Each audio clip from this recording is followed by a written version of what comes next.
రాజస్థాన్లో తెల్లవారుజామున ఘోర రోడ్డు ప్రమాదం జరిగింది. లోడింగ్తో ఉన్న కంకర టిప్పర్ ఒక్కసారిగా కారుపై బోల్తా పడింది. ప్రమాదంలో కారులో ఉన్న 4 స్పాట్లోనే చనిపోయారు. మరొకరు తీవ్రంగా గాయపడ్డారు. గాయపడ్డ వ్యక్తిని స్థానిక ఆసుపత్రికి తరలించారు. ప్రస్తుతం బాధితుడి పరిస్థితి సీరియస్గా ఉంది.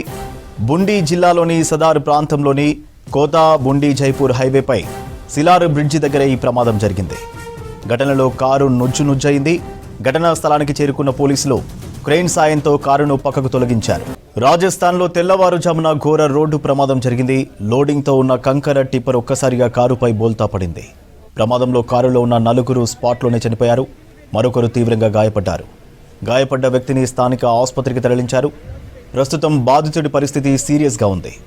బుండి జిల్లాలోని సదారు ప్రాంతంలోని కోతా బుండి జైపూర్ హైవేపై సిలార్ బ్రిడ్జి దగ్గర ప్రమాదం జరిగింది. ఘటనలో కారు నుజ్జయింది. ఘటనా స్థలానికి చేరుకున్న పోలీసులు క్రెయిన్ సాయంతో కారును పక్కకు తొలగించారు.